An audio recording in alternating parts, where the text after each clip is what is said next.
Hi, Pusha T. It's Jenny Boom Boom. Jenny Boom Boom, what up, baby? How's everything going? Everything's beautiful. You're like at the top of your game right now, and I'm not just saying that. Yeah, 100%, man. You know, it's competitive out there. You know, you got to get right. I feel very happy for you.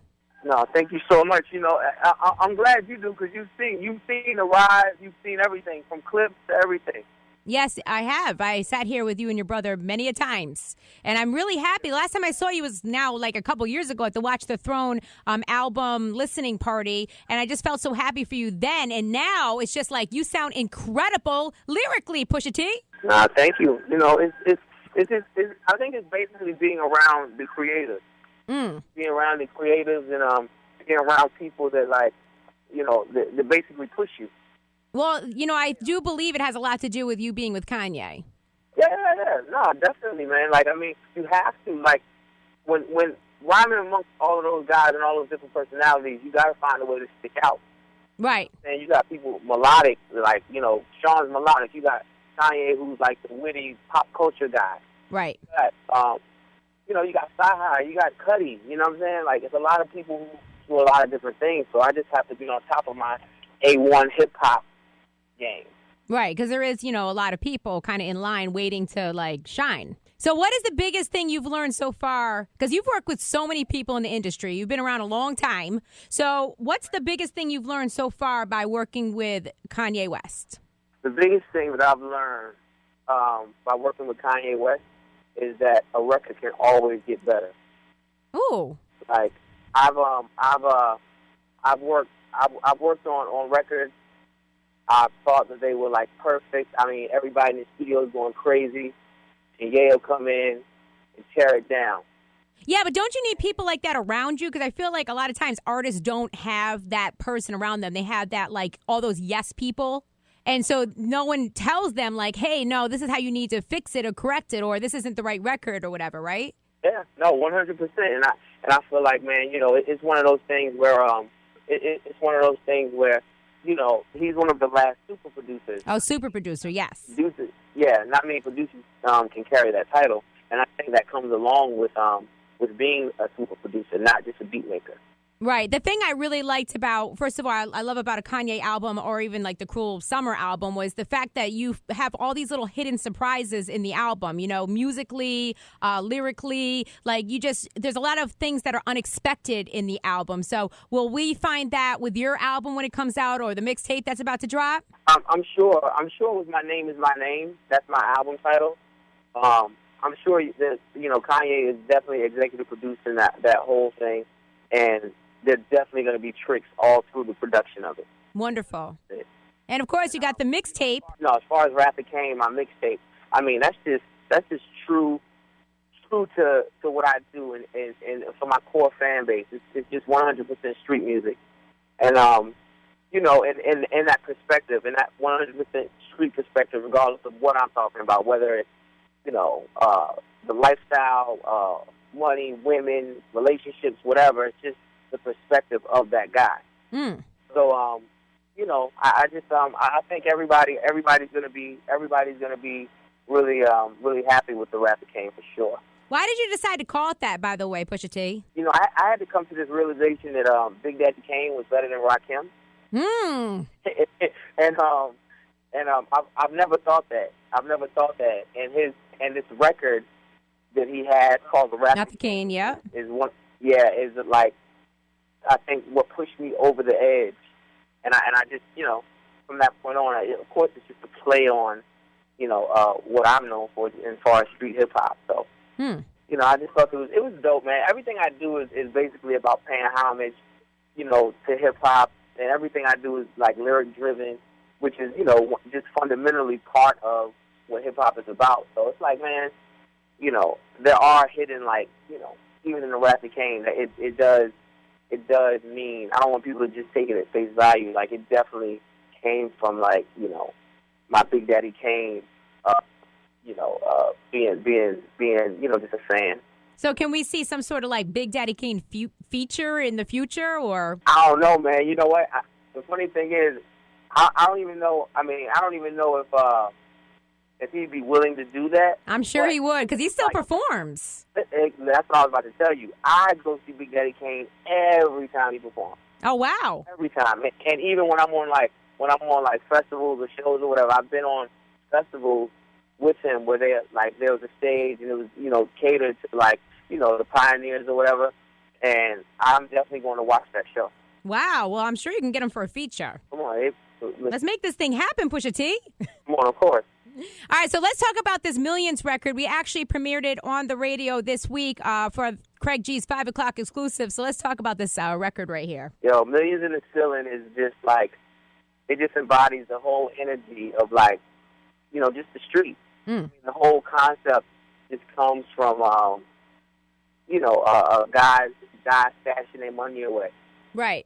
And, it's of course, it's like, I make records for that energy. I like to go and see that energy and party with that same energy every night. Like, I'm out there, every time I go to a city, I like to be around that energy. And it's that's what the street sort of, to me, dictates what's hot and what's not. Right. So, I made a record that just really spoke to that person. Now, and also, of course, there's a big part of that record where you're talking about you got choppers in the closet. Did you have any reservations about putting something like that out with the way that things, everybody's discussing gun control and all of that? Did you have any reservations about that, or are you just I'm just going to keep it as real as possible? Well, I don't look at music. I don't look at music as something that is a reason for any violence that happens in the world. I really don't. I look at music just like I look at movies. I mean, we haven't blamed one of these crazy killer movies on anything that's happened in our society. So I don't look at music that way. And I was just I was raised differently. I just, at the end of the day, I don't know anything about anything I just did because that's what I wanted to do, not because a rap song made me do it. Right, that was just what you're forced to do. Yeah, I wasn't like that. So I don't look at my music like that. So you also got this hot record called Pain. Talk to me about that record. Oh man, Pain is Pain is a record that I did with Future. It was one of the first records me and Kanye did, and it's one of those things where the record itself has this whole spirit to it to me. And me and Ye were talking about yo man, who's hot right now? And I was like, man, I like Future. I said, but if I use Future, I want to use him in a different capacity. Right. Because when I go out and I hear Future and I see the people react to him, it's like a trance type of thing. I don't just hear him and hear him in a party capacity. People are entranced by what he says. So when I get this dark beat and I put Future on it, he now turns into a witch doctor instead of the guy, the go-to party guy. For me. Right. And that's how I think he came across, and he just embodied. He sounds incredible on just about everything he does. Yeah, no, crazy. So you promised, or you said something in the past. I'm not going to say you promised, but you guys hinted at possibly another good music album, the Cruel Winter album. Will it be happening or not, since we're in the middle of the winter? Pusha T never promised nobody nothing. Oh, okay. Pusha T never said that. Pusha T never said anything about Cruel Winter. I like the way that you're talking in third person right now because it makes you seem real starish. Not speak on good music unless it's Pusha T's music, right? Because I can't speak for everything and everybody else. It's a process that goes along with that music. Right. I don't want to. It's just something I wouldn't speak on. But I mean, I do know that for sure there were some talks of a Cruel Winter. Great. So have you actually been in the studio creating this? I mean, I know you have the mixtape and the album, but have you been in the studio creating the Cruel Winter album? Man, listen. There are Pusha T verses that are all throughout any studio that the music Kanye West has worked in. Okay. Tons of them. So you guys have just been recording, and wherever the music falls, it falls. Bingo bango. Okay, cool. I understand. Talk to me about your brother a little bit. Are you and your brother still real close and all of that, considering you were in the group for so long? And 100%. Me and my brother are definitely really still close. I mean, we're brothers. Like, that doesn't change anything. We're still talking every morning. We still talk about rap. We still talk about everything. But isn't he creating, like, religious music now? And goes by the name of No Malice, correct? Right, for sure. So does he have a problem with anything that you are putting in your music at this point? Because sometimes people that, engage in that type of music, they get kind of judgmental. No, my brother hasn't been judgmental in any capacity when it comes to me. But, at the same time, I just feel like he's in a different place in his life. Mm-hmm. And he's always been the more conscious of the clip. Right. Anyway, so this isn't a far stretch. This is the same guy who came up with the Lil Wayne Jesus in the back seat of the car album cover. You know what I'm saying? None of this is like a new thing to me. Okay, so you could kind of see that was the direction he was going to go in anyway. Oh, for sure, man. Just in listening to the clip's discography, if you listen from Lil Wayne to Hell Have No Fury to the casket drops, you can hear his progression. And, people love those albums, and people love his perspective. Right. And, I love it still. I've always thought it was so interesting with people that are religious and at the same time are, putting out, like, street music. It's hard, I think, for people to find that balance, but I guess your brother was kind of doing it all along. Oh, yeah, he's always done it. And, if you let him tell it, he's going to tell you, like, religious doesn't mean that you're perfect and so on and so forth. And you try to walk the correct path, but you ain't never going to be perfect. Ever. Do you think that he would ever guest star on your album or mixtape, or is he just done with that altogether? I think he would. Okay. I think he would, and I think he'd do a damn good job.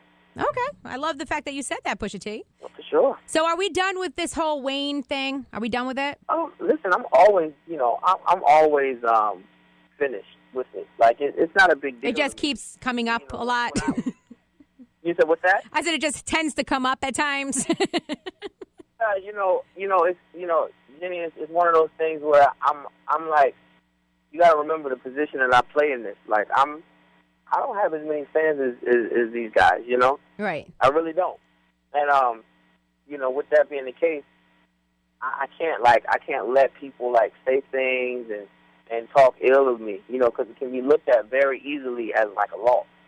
Right, yes. You know what I'm saying? So it's like, I just can't, if I get the opportunity to make a great record and a great hip-hop verse, and that verse happens to smack somebody, that's just what it is.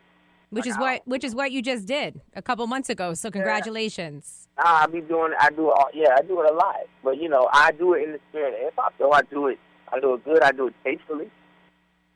It's good. It's all my records are bangers that are like that. You know what I'm saying? And, it's not for no reason, like, if I took you to Twitter, would y'all be happier? No, I would rather the verses come out. Right, that's what I'm saying. Like, yeah, as a consumer, as a DJ, yeah. They take it to Twitter and they say these other things over Twitter and stuff like that. Like, I don't do all that. I don't want to do all that. And at the end of the day, like I said, it's really rap to me, Jenny, because you have to remember that all of these people are harmless. Well, Pusha T, thank you so much for checking in today. When can we expect the mixtape? Oh, man, mixtape coming soon. And the album? Oh, album is definitely coming, spring. All right, cool. Well, we're looking forward to it. And right now we're going to get into Millions. And thank you so much again for checking in today, okay? Millions is so high. Appreciate the support, Jimmy.